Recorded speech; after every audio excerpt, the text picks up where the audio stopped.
اچھا اسد قیصر صاحب، آپ نے جو تحریک تحفظ آئین شروع کی تھی تو اچکزئی صاحب کو آپ نے اس کا سربراہ بنایا، تو یہ جو پچھلے دنوں آپ نے جلسہ ملتوی کیا اس پہ اچکزئی صاحب کے بھی کچھ تحفظات تھے، تو آپ کو لگ رہا ہے کہ یہ جو تحریک تحفظ آئین ہے یہ برقرار رہے گی؟ نہیں، ڈیفینیٹلی انشاءاللہ تعالیٰ ان کے تحفظات تھے اور ہم نے اس کے ساتھ اپنا نقطہ نظر رکھا، اور چونکہ وہ خود بھی ایک آزاد مند آدمی ہیں اور اپنا اس کا ہم رسپیکٹ کرتے ہیں اس کے ساری چیزوں کا، چونکہ یہ سارے معاملات ایسے ہوئے کہ اچیزے صاحب کے ساتھ رابطہ وہ ٹائملی نہیں ہو سکا، اس کو مائنڈ نہیں کیا۔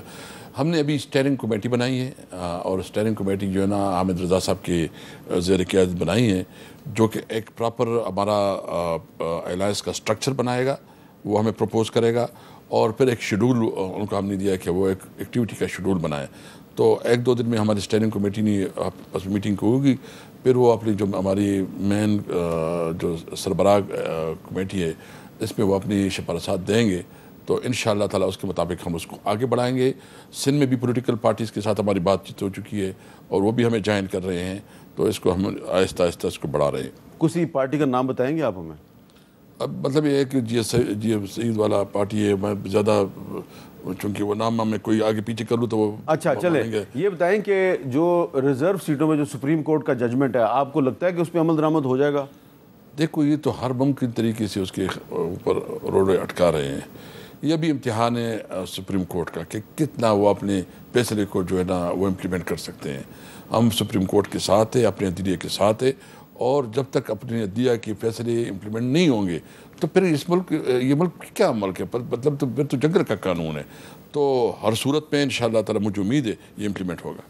آپ کو کیا لگ رہا ہے کہ اس وقت جو پاکستان کے جو بڑے بڑے مسائل ہیں اس کا کوئی حل آپ کی پارٹی کے پاس ہے؟ دیکھو، سب سے پہلے جو ہم عام طور پر کہتے ہیں، یعنی تمام مسائل کا حل یہ ہے کہ ملک آئین کے مطابق چلایا جائے۔ آئین کا کیا مطلب ہے؟ یعنی پارلیمنٹ ہے، پارلیمنٹ میں آپ کے جتنے لوگ آئیں وہ صحیح نمائندے ہو، وہ بوگس طریقے سے داندی سے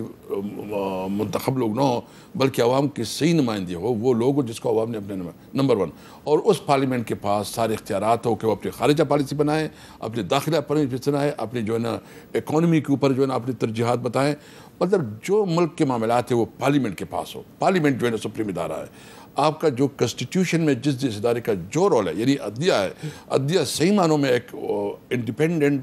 اور جو ہے نا آزاد عدلیہ ہو، اس کے اندر کسی پولیٹیشین کو، کسی حکومت کو کوئی اثر رسوخ کا اختیار نہ ہو، وہ میرٹ کے مطابق اور قانون کے طرح سویلین سپرمیسی ہو اور قانون کی حکمرانی ہو، تب یہ ملک، یعنی جب سب کو پتہ چلے۔ یعنی میں نے جو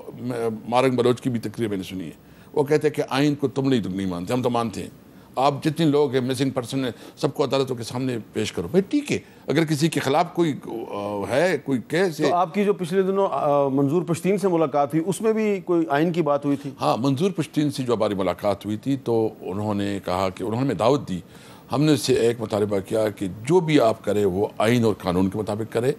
اور آئین کے مطابق ہوگا تو ہم آپ کے ساتھ ہوں گے، کوئی ایسا نہ ہو اور یہ اب جو بھی پالیٹکس ہو پاکستان کے اندر ہو۔ تو انہوں نے کیا کہا؟ انہوں نے کہا کہ بالکل ہم ایک تو یہ کہ آئین کے اندر اپنے سارے سرگرمیاں کریں گے،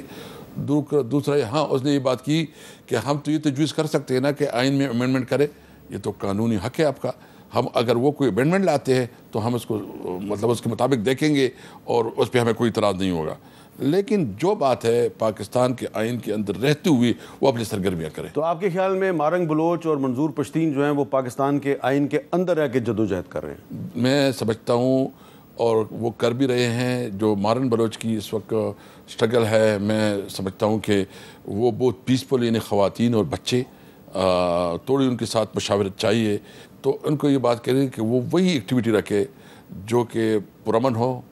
پیسفل ہو اور آئین کے اندر ہو، اور میں سمجھتا ہوں کہ ان کی آواز بہت مضبوط ہوتی جا رہی ہے۔ جو مسنگ پرسن کا وہ مقدمہ لڑ رہے ہیں وہ بہت ایفیکٹیو ہے، لیکن اس میں جو تقریر میں اس پہ تھوڑی بہت احتیاط کرنی پڑے گی۔ جس طرح ہماری نیئر ہسٹری میں سمجھتا ہوں کہ گاندھی جی کا ایک بہت بڑی تحریک چلی ہے، نیلسن منڈیلا کی ایک بہت بڑی تحریک چلی ہے، مارٹن لوتھر کنگ کی ایک بہت بڑی تحریک چلی ہے۔ اس میں جو لیڈرشپ تھی اس میں یہ کمال تھا